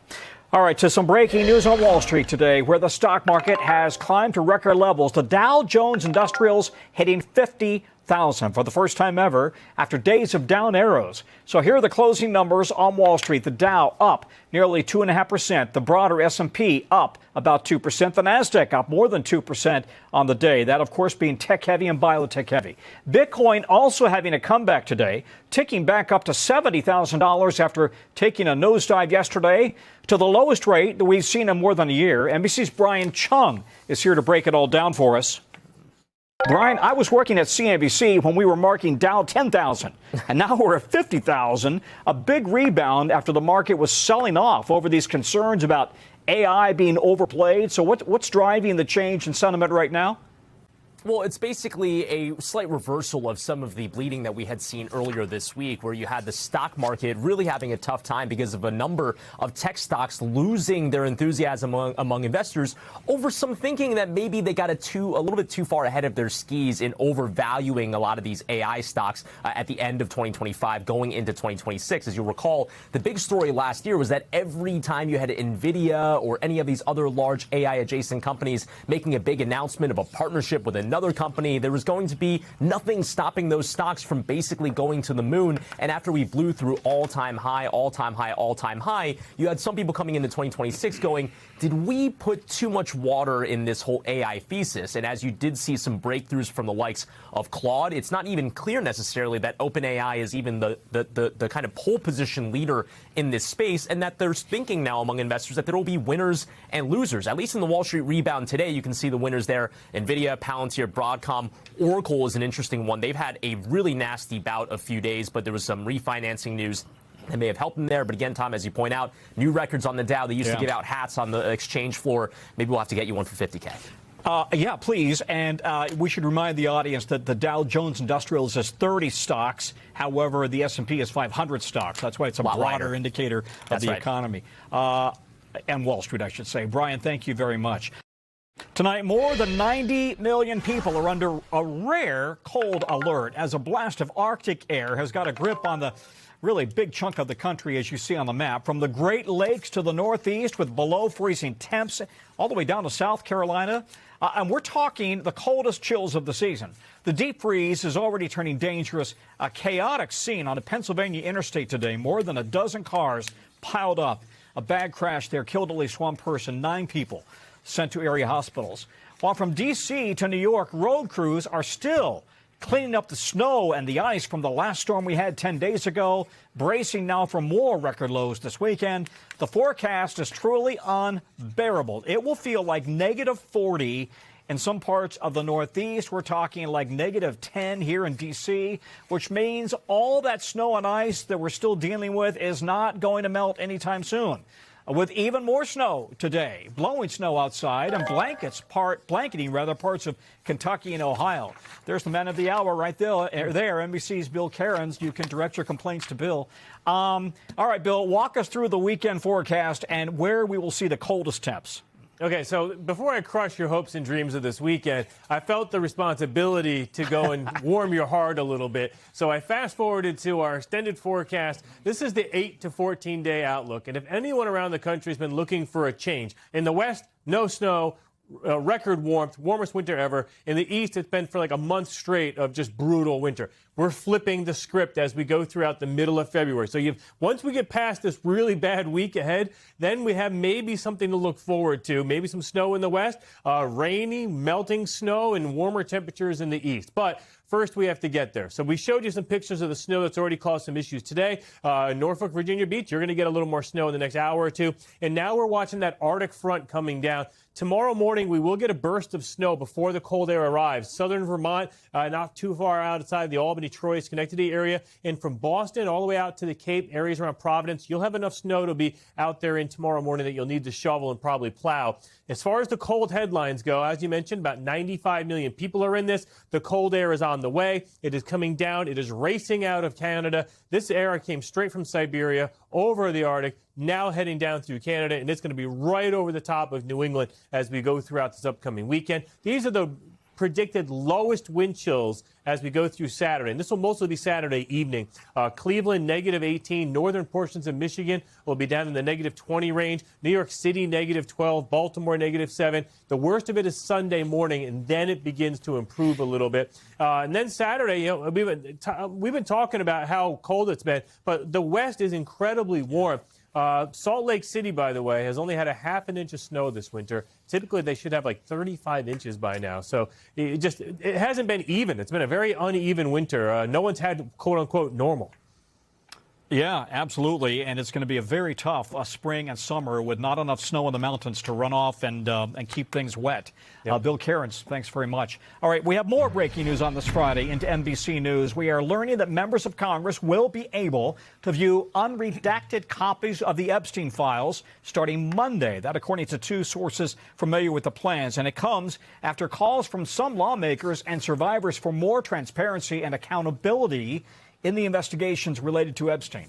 At the same time, tensions are hitting a new high between President Clinton and Republican lawmakers over whether he will testify on Epstein in public. The former president writing on X late today in part, quote, "I will not sit idly as they use me as a prop in a closed-door kangaroo court by a Republican Party running scared." If they want answers, let's stop the games and do this the right way in a public hearing. NBC's Ryan Nobles covers Capitol Hill. How did we get to this moment where the DOJ is now saying that lawmakers can, in fact, go in and look at these unredacted versions? Well, part of it is members of Congress demanding as much information as possible. And there's been this push and pull with the survivors, with members of Congress, with the Department of Justice over what gets redacted and what doesn't get redacted. And part of what Todd Blanche, the Deputy Attorney General, said when he announced that they were releasing all the files they had left to release is that they would give members of Congress the opportunity to see the files unredacted. They didn't explain when that timeline would be. Members of Congress pushed the DOJ for that. They want to see this material before Pam Bondi comes to testify in front of the House Judiciary Committee on Wednesday. And so they're being afforded that opportunity beginning on Monday. But it's going to be hard for them. They're going to have all 3 million files. They'll be unredacted on a computer screen in the Department of Justice. They can't bring their staff with them. It'll be only the members of Congress. And since we last spoke, Tom, I've just learned that Congressman Ro Khanna, who is, of course, one of the 2 members of Congress who pushed for the Epstein Transparency Act, he will be there on Monday to review those files at the Department of Justice. Well, how many hours, how much time do they get to review 10 or 3 million pages? Well, the Department of Justice doesn't specify that in the letter that they sent to Congress, but it appears that they can have as much time as they want. They say they have to be there during the hours that the Department of Justice is open, that they have to give 24 hours notice. So theoretically, I think a member of Congress could push it as much as they want and spend as much time as they need with this material to get the answers they're looking for. Meanwhile, Ghislaine Maxwell, who, of course, was Epstein's right-hand person in this sex abuse scandal, she's going to be appearing in court on Monday, right? Well, she's going to be appearing in front of the House Oversight Committee. Oh, pardon me. Thank you. In a closed-door deposition. She's going to appear virtually from the prison camp that she is staying in Texas. But the members of Congress that I talked to, members of the Oversight Committee, are not expecting much out of this. Ghislaine Maxwell's attorney has already signaled that she's going to plead the Fifth. She's looking for a whole host of favors to be given to her from the Department of Justice, including early release, and it's basically said she's done talking until she gets this. Remember, she sat with Todd Blanche, the Deputy Attorney General, for 2 days, answering a lot of his questions during that period of time. And then it was shortly after that that she was moved to this more cushy prison camp that she's staying in now. So there are other people that want to ask her questions beyond the questions that Blanche asked, but it doesn't appear she's going to be very forthcoming at this point. Ryan Nobles on Capitol Hill. You're not on Capitol Hill. I'm right next to you. You're right next to me, right. Capitol Hill's over there, Yes. right? Okay, Ryan, thank you very much. All right, a rare reversal from the White House today. It deleted a blatantly racist post on President Trump's social media account that targeted the Obamas. The reversal came after both Democrats and Republicans criticized the president. The AI-generated image, which we're not showing here, depicts former President Barack Obama and his wife, Michelle, as apes. The White House now says a staffer posted it on the president's account erroneously. It's now gone from the president's account. But that's only after White House Press Secretary Caroline Leavitt at first defended the post, dismissing concerns as an internet meme depicting him as king of the jungle and Democrats as characters from The Lion King. She also called the outrage fake. The outrage, though, very real from Republicans, including the GOP's only black senator, Tim Scott, who called it, quote, the most racist thing I've seen out of this White House. NBC's Julie Sirkin is at the White House.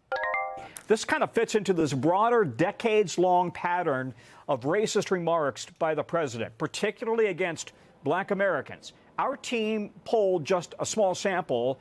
He has been sued for housing discrimination against minorities.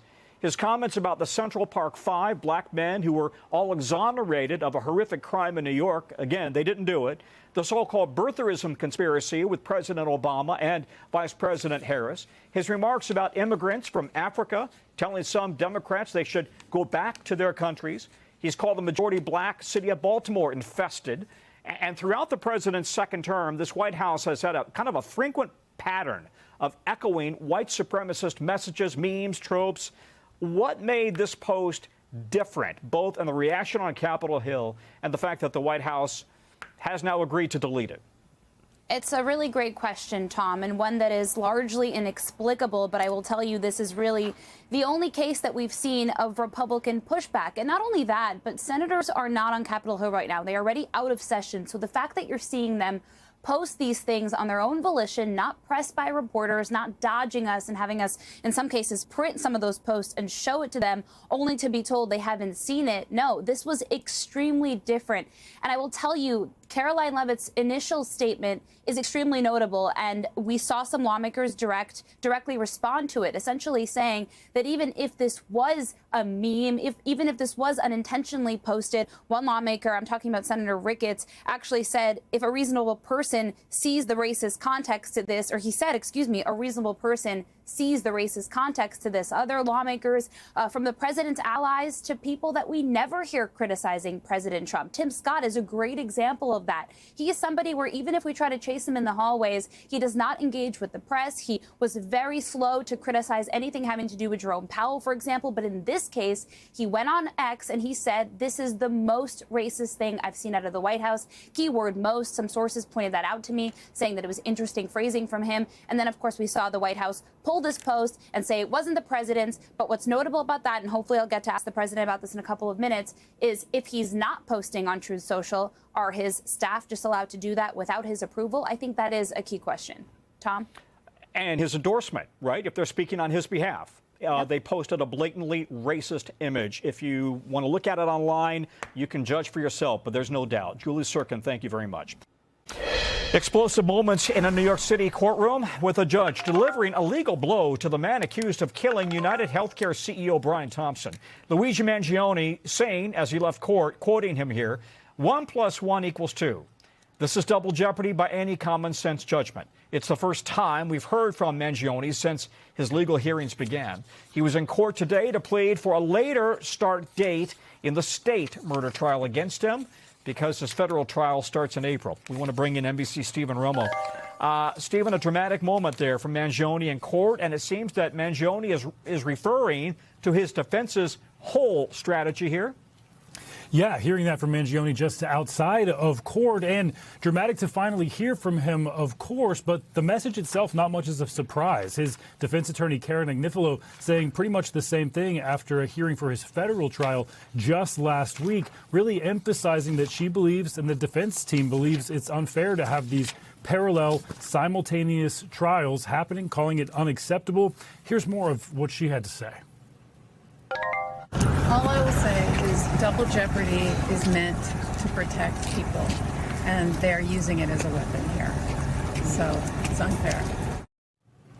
Meanwhile, we've also heard from the Manhattan DA's office about this same topic, saying New York State unquestionably has a deep interest in upholding the fundamental right to life, maintaining public order, and delivering justice for a murder committed in its jurisdiction. That last bit important to note. A prosecutor for the DA's office also saying he believes the defense team wants to start with the federal case so they can then claim double jeopardy and stop the state case from moving forward at all, something the judge in the state case agreed with today, setting that trial date for coming up in just a couple months in June. Tom. Okay, Stephen Romo, thank you. Some breaking news just coming into us on our top story, the disappearance of Nancy Guthrie. NBC News has now become aware of a search by law enforcement for a vehicle or vehicles which may or may not be connected to the investigation into her disappearance. Tonight, a Circle K spokesperson tells NBC News in a statement that law enforcement visited one of their stores located on Oracle Road in Tucson, Arizona, after receiving a tip regarding a vehicle of interest. And our NBC team, make that our Circle K team, my apologies, has provided them access to the store's surveillance video. Let's go now to Dana Griffin of our NBC team, who's in Tucson. Dana, what else are you learning? Hey, Tom, so we were curious about that. We started doing a little bit of digging our own. There is a Circle K on Oracle Road about 3 miles from Nancy Guthrie's home. That does not mean that that is, in fact, the Circle K. There could be more than one. But just to give you some context, there is one with that same name on that same road, just miles from the Guthrie home. Circle K spokesperson put out a statement and tells NBC News that after receiving that tip regarding a vehicle of interest our team provided them access to the store's surveillance video system. The spokesperson also went on to say that our thoughts are with the Guthrie family at this difficult time. We are always willing to assist law enforcement as they investigate active cases, as we are continuing to search for Nancy Guthrie. The spokesperson then went on to say any additional questions should be directed to the Pima County Sheriff's Office, which, by the way, at this hour, we are told they have blocked off the road near Nancy Guthrie's home as detectives have gone in to do some additional investigative work. Some media were asked to move out of the way so that they could do their work and not be impeded. So this just means that there are tips that are coming in.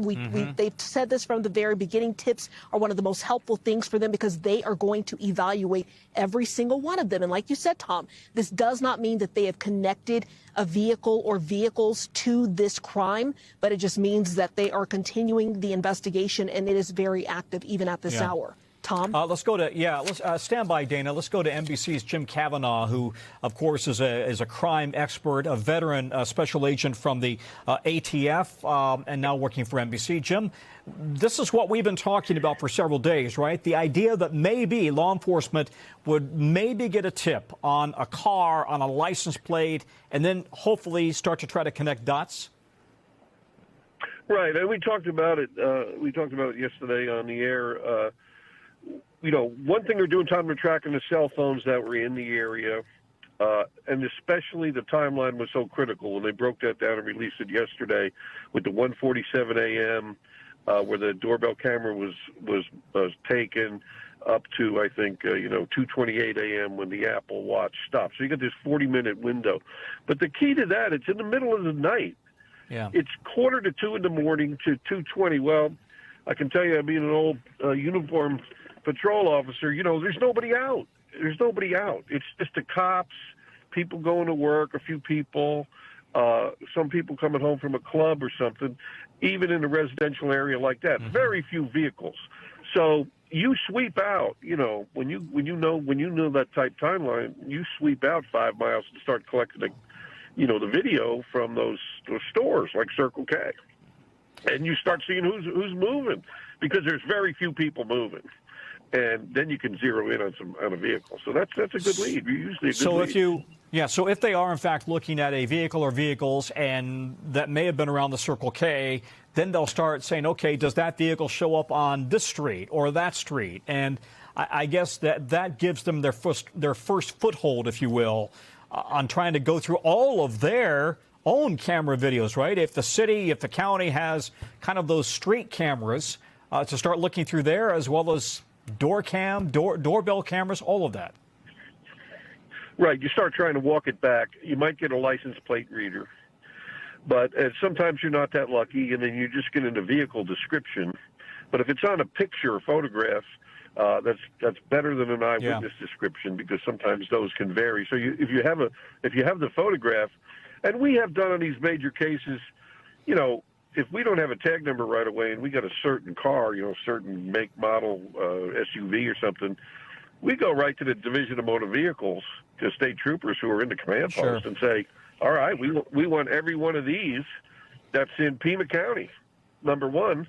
And then we want all the 6 counties surrounding Pima County. We want every green, red, Toyota, whatever, Datsun, whatever it is, this kind of model, these years. Give us every registration. And we'll start, putting that into our database. Does that match any of the cell numbers we found there? Does that match any people that have come in the tip line, anything of interest? I mean, we've done whole states on bombings and killings. So, it's always a good lead. Hopefully, if they see it, they can get a license plate, reader might have picked something up. That's really gives you a head start if you can get a license tag. That's major stuff. But the other major thing you just reported on, and you're talking to Tom Winter, and is the ransom note.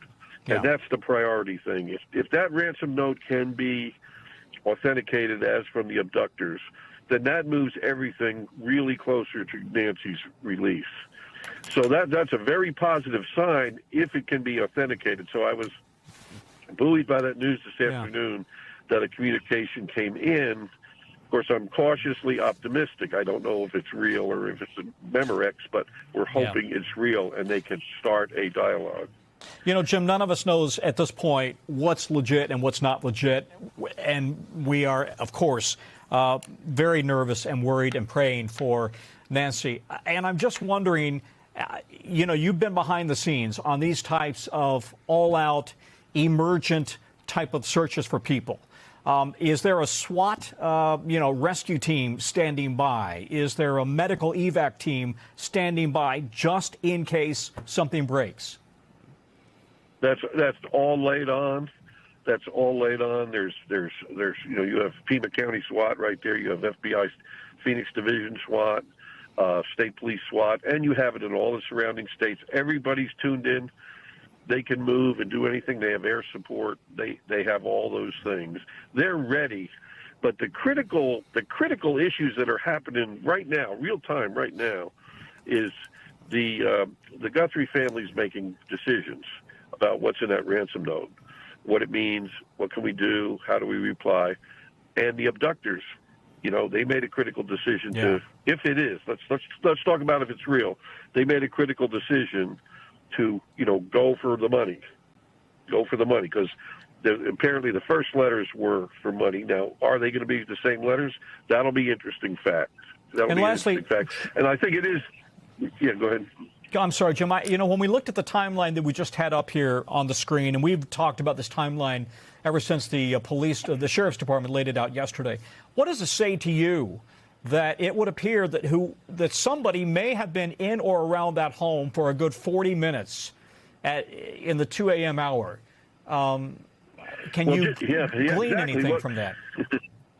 Well, just from my whole lifetime, and my college degree was criminology, my whole lifetime in the business, the way I read that was, the guys I know, the criminals I know, they would steal the doorbell and then drive around the block, go out in the car, leave, go around for a while, and not just go right in. That's the way I read that, especially because at 2:12, someone's picked up on the camera.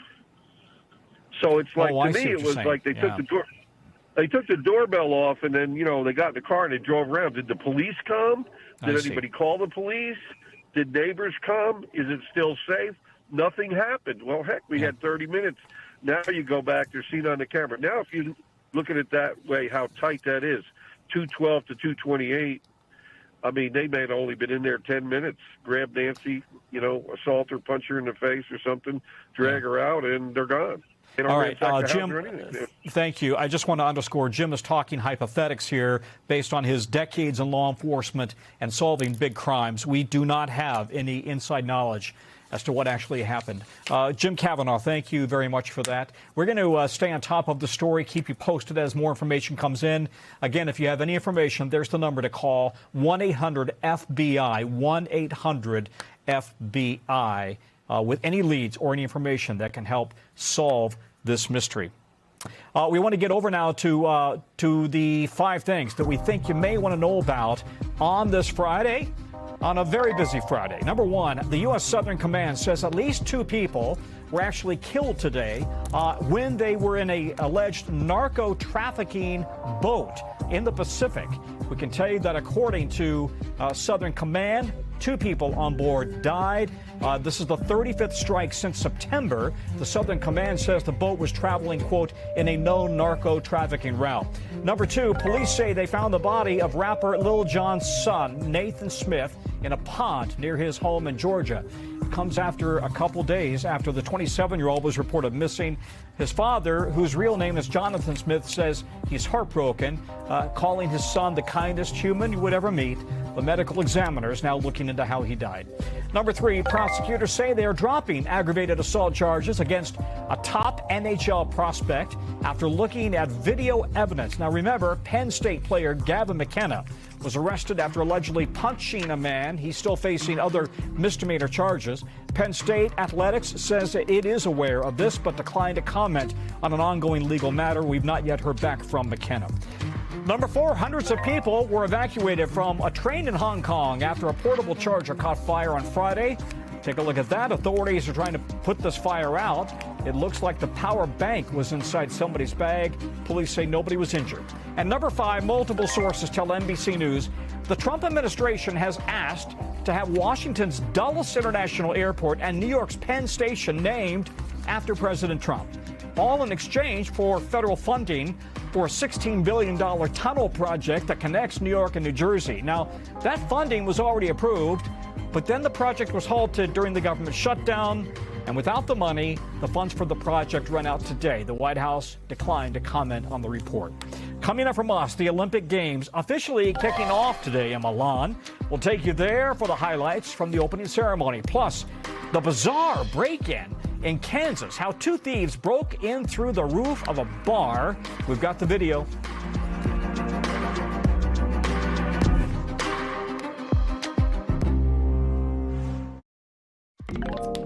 Hey, have you heard? Big day for the 2026 Winter Olympics as the opening ceremony in Milan has now officially kicked off. We had a lot of excitement in the stadium there.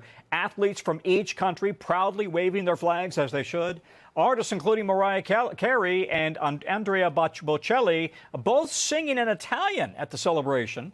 And Team USA already seen some early success as figure skaters Madison Chalk and her husband Evan Bates give the U.S. an early lead in the team event earlier today. A season's best for them, we're told.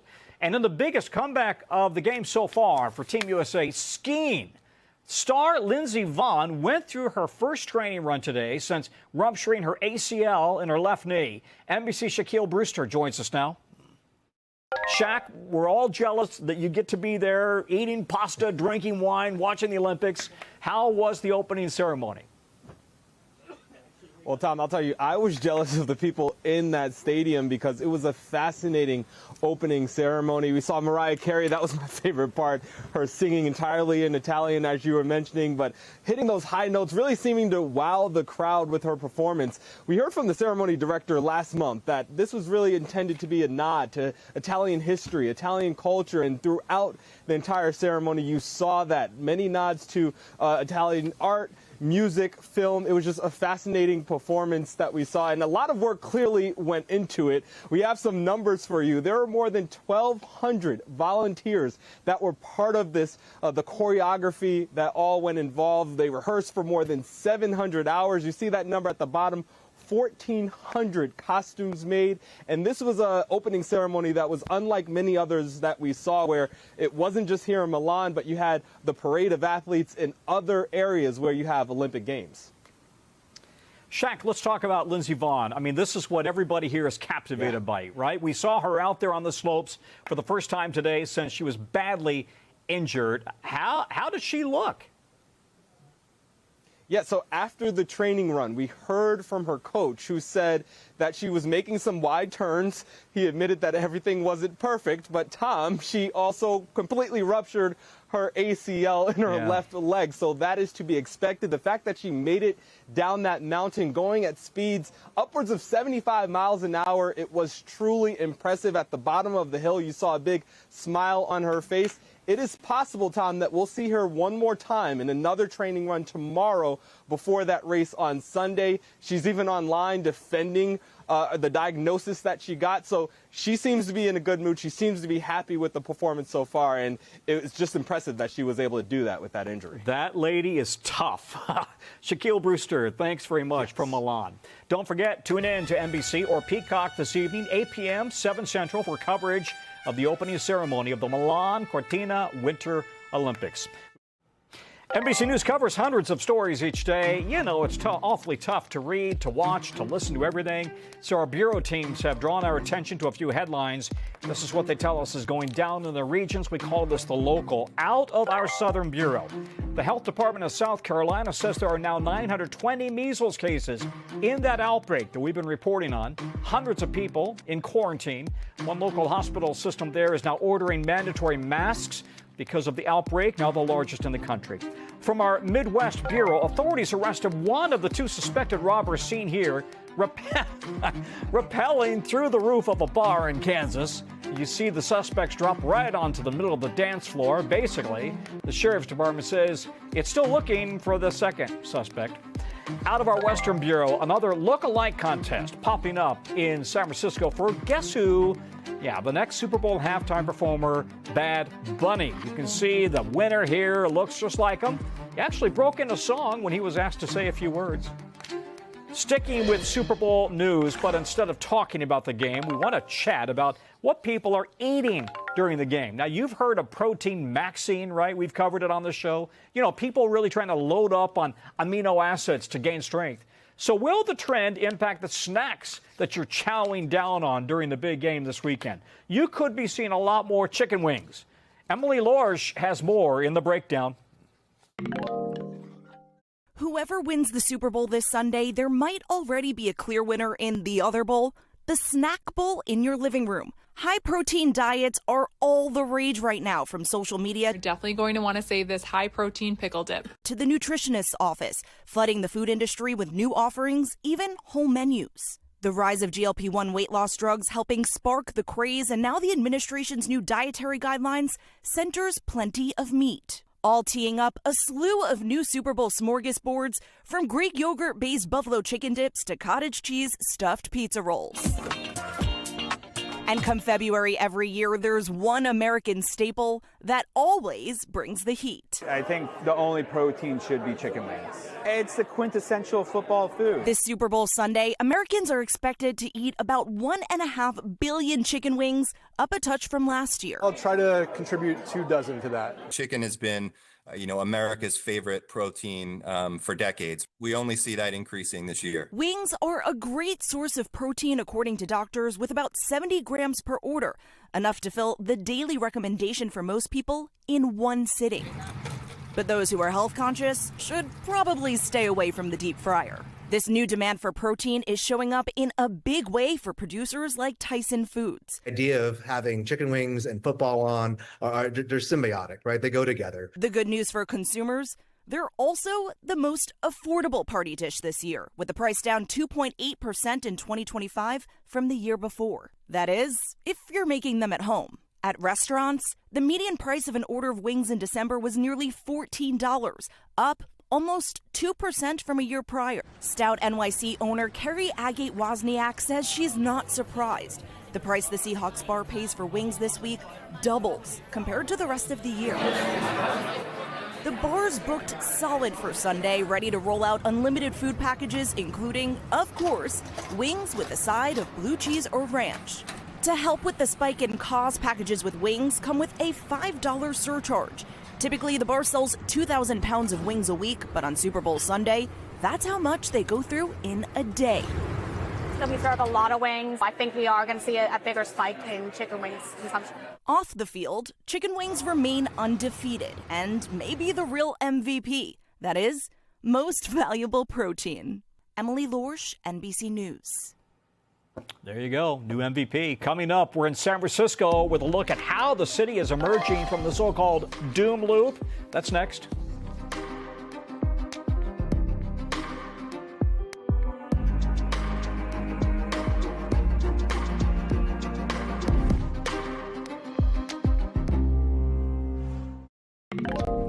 Okay, to our original now, in-depth reporting on a hot topic, and at this hour, we're going to take you to the Bay Area, and that's hosting the Super Bowl, as you know, this weekend. Remember all the headlines about San Francisco during the pandemic and the years coming out of it? Empty downtown, surging crime, lots of vacancies, open drug use. People were describing it as a doom loop. Well, now the city is showing signs that maybe it's headed in the right direction, in the opposite direction, in fact. And with all eyes on the city for Super Bowl 60, we sent Steve Patterson there to find out if the city is ready for a boom loop. Every year, it's a near spiritual sports experience and a massive media spectacle, with more than 100 million people around the world fixed on the San Francisco Bay Area for Super Bowl 60, and an estimated 1.3 million arriving through SFO. The opportunity and the stakes are sky high. I'm just so fired up to show San Francisco off to the world and show everybody what I know, and what I hope you're seeing is that when we're at our best, this is the greatest city in the world. But it wasn't that long ago. It felt like this city was fighting for its life. First it was doom loop before you took office, and now it's boom loop, or it's being called the boom loop. Do you agree with that terminology? What do you think of that headline, and how do you affect it? I say we're a city on the rise, and I always say, let's go San Francisco. If people want to say boom, I'll take that over what was being said before. We explored that doom loop in 2023 on this show. Doom loop could kill off the city's downtown. In the wake of the pandemic, office work went remote, foot traffic vanished, and many businesses shuttered, hollowing out San Francisco's once bustling downtown. Property crime spiked while open-air drug use and homelessness surged. Enter the so-called doom loop and a spiraling sense of pessimism. It was like living on a movie set. That was all board, a World War III movie. Everything was boarded up. The ad for this tour says it'll go through, for example, open-air drug markets. But recently, residents say there's been a big vibe shift, and the city has the stats to back it up. According to SFPD data, crime was down nearly 25% in 2025 compared to the year before. Motor vehicle thefts, a major issue here, were down a whopping 43%, with burglaries and retail theft way down too. To be clear, crime has been falling steadily in San Francisco since its peak in 2022, similar to the rest of the country. But last year, the city's homicide rate at its lowest since 1954. The vibes are back in San Francisco. The good vibes are back. We had a great first year. 1 year of momentum's not enough. Now it's time to put our foot on the accelerator. Thank you for being out here. Appreciate you guys. Absolutely. Since taking office a little over a year ago, Lurie says he's been laser focused on issues that matter to San Franciscans, starting with crime, surging more officers to highly visited areas like Union Square, and tackling those so-called quality of life crimes, all while focusing on high-tech solutions to dial in on problem spots. Part of that vision, SFPD's state-of-the-art real-time investigation center. It's got a capability to live feed to our officers on the ground, give them the situational awareness that they need. Commander Thomas McGuire says dozens of digital age operators use a fleet of cameras and drones to catch crooks. We're catching them faster, we're detecting them faster, and if we don't catch them, the investigative evidence that we're capturing is so much better now. And maybe most importantly, it's not just the data. People we spoke to say the idea of a boom loop is something they can actually feel. Yeah, there's an energy that's kind of, coming back a little bit, especially in this part of the city.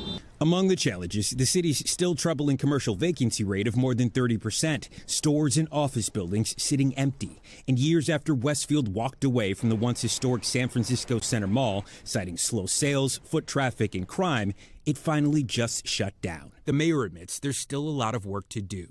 We need to fill these empty storefronts that we have along Market Street, in the Tenderloin, in Soma. But I'll take the boom loop over what was being said prior. America will surely take sides in the big game. And while some like to hate on this city by the bay, most will probably root for its resurgence. Steve Patterson, thank you, buddy. That is our report for this hour. However, the news continues right now.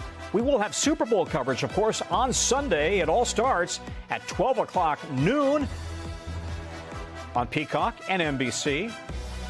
Coverage resumes right now on News Now.